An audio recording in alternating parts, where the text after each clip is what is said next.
Welcome to Business Innovators Radio, featuring industry influencers and trendsetters sharing proven strategies to help you build a better life right now. Welcome to Brilliance Business TV, Conversations with Leading Ex-Business. I am your host, Mark Pula.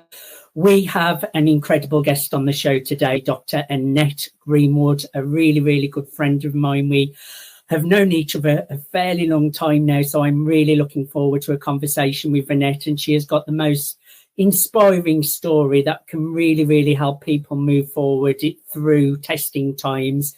We are streaming live on Facebook, Twitter, Instagram, LinkedIn, YouTube. We're on the E360 TV network. We're also on Apple, Android, Fire, Roku, and many more. We're also on Business Innovators Radio Network, USA Global Radio and Television Network, and we're also on mspnewsglobal.com. Let's bring in our incredible guest. That is always such a mouthful for me to say, Annette, and I always end up getting tongue-tied. It's all right, Mark. First of all, thank you for calling me incredible. See, I've just done it as well. That makes me feel really proud. And we do go back away now. We've known each other quite a few years and seen each other through some very, very trying times.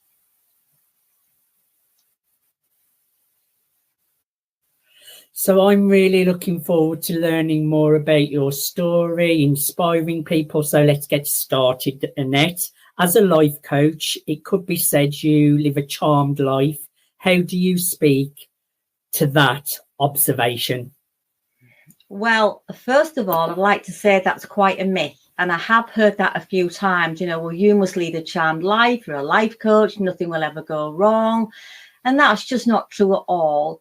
Things happen in everybody's life, whether you're a life coach, an author, a king or a queen, famous or unfamous. We all go through challenging times.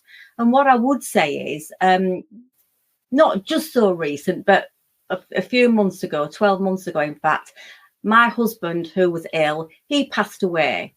Now, I had to help nurse him towards the end of his death. Alongside that, 3 months later, my father passed away. So I had two grieving processes really, really quickly, and had to put everything that I did on hold to try and get through and navigate that stage of my life. So I wouldn't say that life coaches lead a charmed life. I just want to make it clear that we're human and human things happen. I think you've coped so well, and it's good that you are a life coach, because you can now go on to support people who are going through exactly what you have been through, and because you've walked the walk and talked the talk as well. How did you cope with the emotional impact of the tragic loss of your husband and father, so close together as well, Annette? Well, I won't say it was easy, that is a fact, but being a life coach and having different practices really helped. What I would say is that you've got to ride with whatever's happening emotionally. There are very powerful things going on inside, and you have absolutely no control over when it's going to happen. So I've been in a supermarket and burst into tears. I'm driving the car, I burst into tears, or just talking to somebody in the street that I knew, burst into tears. I'd hear a piece of music and that would bring up lots of emotion. So to say that I coped with it, I guess it's a way of saying that I lived with it. I lived with how I was feeling. I lived with every little bit of up and down. I'd get in the shower, I'd be totally fine, and then emotion would come up. So I learned to just go with it, to just have a good cry, a good healthy cry, and then get on. What I didn't do was keep dwelling on it, Mark, and keep holding on to it. I'd cry, move on, cry, move on. And that's basically taking real small fundamental steps to help you through the grieving process. Everybody's different, but that was what worked for me and how I coped. I think that is just perfect, not only for like the kind of tragedy you've been through, but just in life, general, facing emotions, fears, thoughts. I think if you can sit with them, Annette, and not try to push them away, and actually embrace them, welcome them in, feel them. I think, and then it's so much easier then to refocus, because you're not, it's like you're allowing and accepting, which just allows it to flow through you rather than trying to push or and not accept them. And I think that is so important, Annette. You're right. And when you suppress how you're feeling, eventually it comes back to bite you. Because I'm sure I've done it years ago. I'm sure you've done it. There's probably we've all done it, where you're pushing down how you feel because you want to get through what's happening really quickly, and you can't. It's a bit of a process, isn't it? Again, everybody's different. I moved through it at a different rate to somebody else, but I certainly didn't push it away. I didn't fight against it. I accepted how I was feeling. And that's all part of that journey, Mark, isn't it? And you will have experienced it the same way I have. Just beautiful words. And I think it's all about acceptance, allowing, feeling it. But as you mentioned, which is really important as well, is not dwelling there. Once you've felt it, refocus, do something that makes you feel upbeat, go for a walk, get out in nature, read something. And I think that is just great advice. What practices did you use and continue to use, Annette? I've used a few. And one of the things I would say as well, Mark, is it's really good to have a network of support. So I found I had some really close friends who've had my back all the time.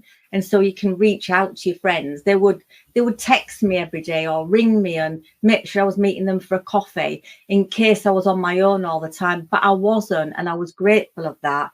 But it's so good to have a network. Some people find going to church or praying, things like that, help them through. It's whatever works for you. But again, I found acceptance. Surrender. Now, to surrender, that might sound, oh God, this is a weak thing to do, but surrendering into what's happening, because you can't change it. And I was doing something called prostrations. It's a Buddhist tradition. It probably sounds a bit inhumane, but it's not. You're actually laying on the floor face down with your hands either side, with your head to the floor, and you lay there for 10 seconds and then stand up again. And you do it 10 times. And it's a way of you don't actually know what's happening, but you are surrendering into what is happening at that time. And it's quite an empowering thing, I would say.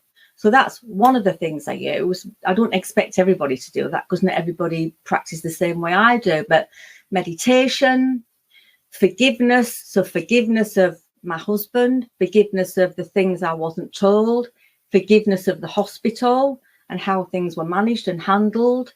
Self-care, making sure I ate, I slept, I got fresh air, went for walks. Self-love, which can be really hard to do at time when you're grieving. And I practice things like Qigong to help with the energy flow. All things that were kind of really nurturing and loving and helping me to get through where I was there to where I am now, really. I think some of these skills and tools, I've never tried that lying down one, but I can imagine it does have a impact on how you feel and your energy. Like even just getting down and getting back up again, I can imagine that changes your energy slightly. So yeah, I think some of these tools, they're really, really important. Forgiveness, self-love.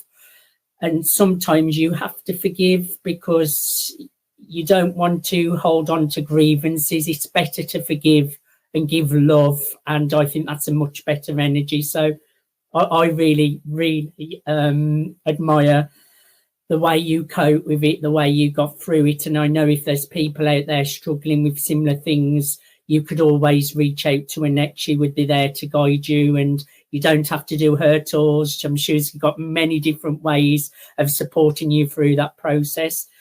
Yeah, I think forgiveness is a really big one. And I think self-love is really important as well, Annette.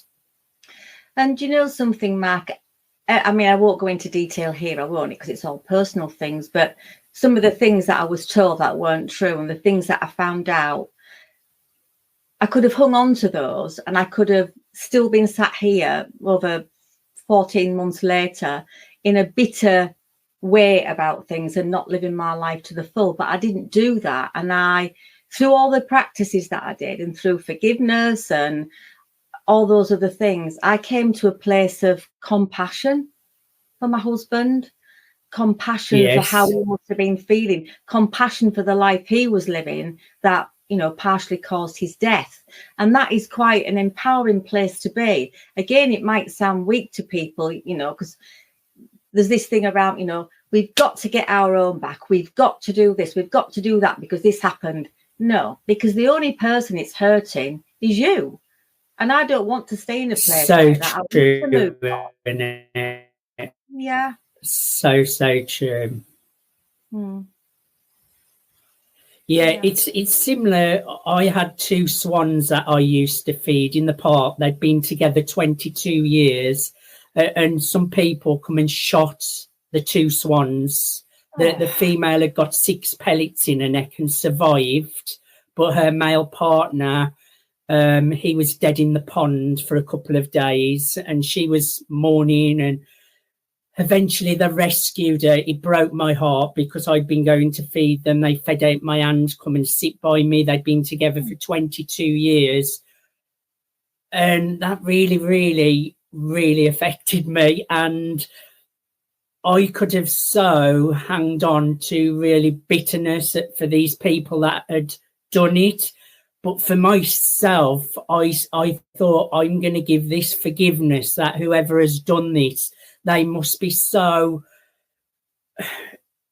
low in themselves, going through things that God only knows, that would make them do this, to have no compassion. So I even forgive the people that did this, because if you hold on to bitterness, it only affects you.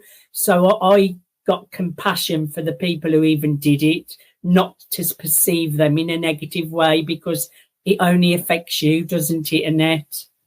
Absolutely. And it affects you not just mentally, it affects you emotionally, spiritually, physically. If you ever seen anybody who's kind of really hung up with anger and bitterness and wanting to get their own back, and again, I'm sure I was in a place like that many, many, many years ago before I started to do my practices. Their life is very different. You can see they're very different. They don't have any inner peace. And I don't want to make that sound like I'm all airy-fairy and an angel or anything like that. But living with emotional impacts of things like that and hanging on, it causes you physical pain. And that physical pain manifests into all sorts of aches and pains, and how you interact with other people. You can come across as being really aggressive, and it's just really not a healthy place to be, Mark, is it? And you've done really well. I would have been absolutely mortified if that had happened to me, because I'm a big animal lover. I absolutely adore animals, and that would really I was heartbroken in it, but I made sure I forgive them, because I thought I can't hold on to blame and worry, and I thought it's much easier just to forgive and stay in my own peace within. So I think that's just look after your inner world, guys. It's so important. Annette, let's go for a commercial break, and we'll be back after this short one. Feeling held back? Dreaming bigger? Mark Stephen Pooler and Brilliance Business present Unshakable Confidence and Decisive Action. 2 powerful audio tracks designed to reprogram your mind for unwavering confidence and decisive action. Get guided visualizations and subliminal affirmations to ignite your inner strength, actively and passively. Stop doubting. Start doing. Visit store.contactmark.me now. That's store.contactmark.me. Unlock your potential today.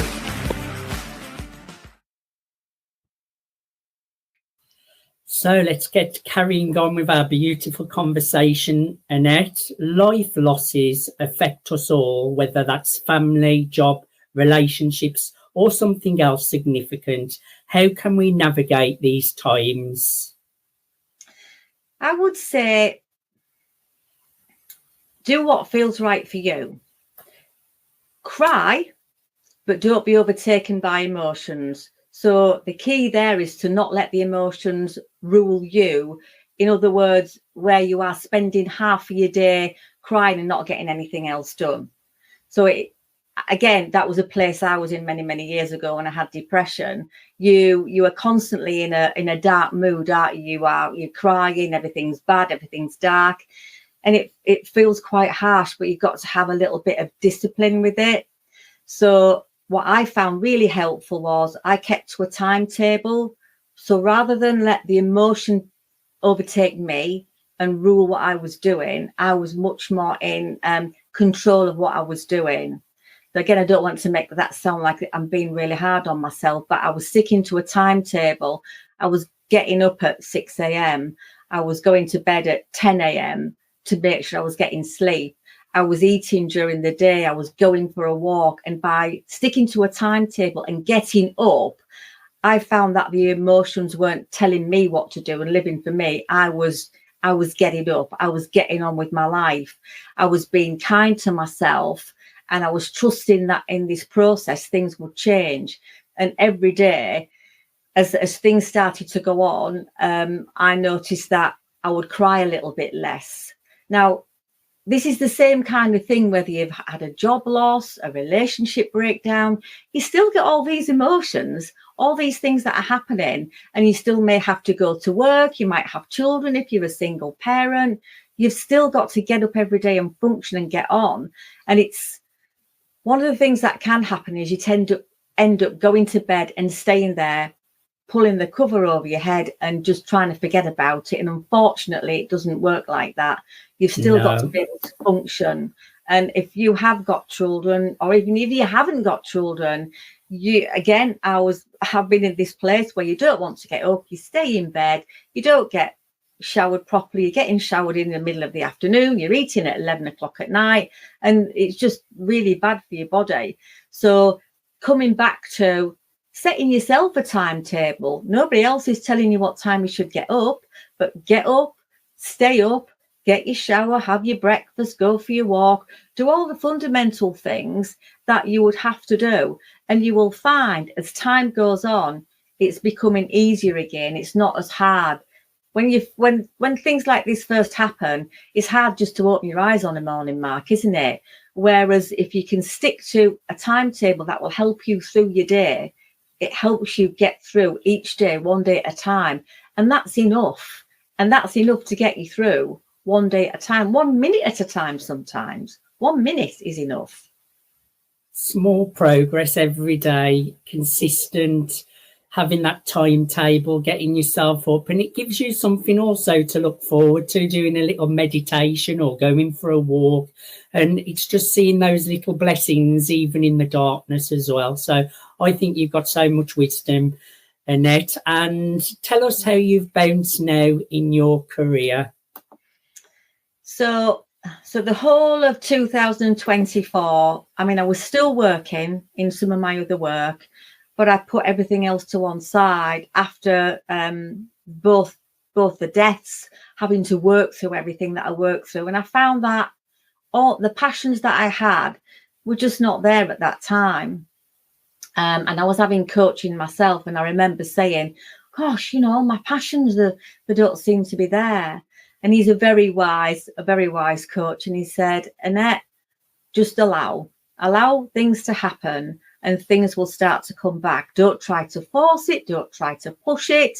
And so I did that. I said, right, I'm going right till the end of 2024, and I'm not going to make any major decisions about my career, where I live, what I do, who I see, all the rest of it. I'm just going to allow myself to go through this year. And then in the January 2025, that's when I'm going to start, take a fresh look at things. And that's what I did. So I meditated, as I do. I reflected. I listened to what was going on in my heart. And then slowly but surely, I looked at what passions ignited me. I am resilient, as you know, and I keep going. I don't give up, and I'm fairly determined. quite doggedly determined at the time. I won't kind of just let things roll me down. Now I'll stand back up and I'll keep standing back up until I find a way forward. And that's what I did. But I do have support networks as well. So I allowed things to rise in me rather than force it, and slowly but surely my passions, the ones that I wanted, have kind of arisen. So the coaching work, I'm starting a YouTube channel this year. I've already got a list of people who are going to be my guests, and I'm hoping you're going to be one of them as my dear friend. And I will. Sorry. Well, you've said that on air now, so you can't back out. Thank you. And I've also begun a modelling career for women over 50. Now, it wasn't that was a passion. When I was younger, like probably most girls, 14 or 15, I wanted to be a model, but I wasn't tall enough. And I was never going to grow up on 5'5" mark. I was never going to be, somebody 6 foot to wear, all these like thin modelly things as there were then. So I had to let that go. And then all of a sudden, just at the back end of 24, things started to happen, and I went for a photo shoot, and I was asked, if I'd be a model. So at the moment, I'm just, I've got my portfolio, I'm sending photographs out, and I've got 2 modelling contracts that have been offered. So I've just got to kind of work through that and then see where it goes. But that's more about inspiring other women to, it might not be that they want to be a model, but they might be thinking, I'm too old, I'm too young, I'm too fat, I'm too thin, I wear glasses, all those things that go through your head. And all I would say is, if you've got a dream, if you've got a desire and something you haven't done in your life, just take a step, put yourself out there. I mean, going for a modelling shoot, I was like, oh, this will be good. See what happens. But I really enjoyed it. It was really exciting, Mark. You get your hair done, your makeup done, and it's really nice just for somebody to be pampering you and to be in front of the camera and to be able to project warmth and authenticity in the photographs that were taken is a great joy. So I would hope that it would inspire some other women and men, because they want men models as well, to just, do your thing and get out there and just try something new, no matter what it is. It's never too late to just put yourself out there and follow your heart's desire. It really isn't ever too late. True inspiration, role model. It's never, ever too late. And there's always light at the end of the tunnel. Anyone wanting to connect with Annette or get more information, even just have a conversation with her, go to her LinkedIn, Dr. Annette Greenwood. That is Dr. Annette Greenwood. Annette, I thoroughly enjoyed having a conversation with you today. Thank you so much for coming on to the Brilliance Business Show. Thank you for having me, and I always enjoy our conversations, Mark. They're always so inspiring and so energised, I think. The pleasure's been all ours. Thank you, everyone, for joining us for... Thanks for listening to Business Innovators Radio. To hear all episodes featuring leading industry influencers and trendsetters, visit us online at businessinnovatorsradio.com today.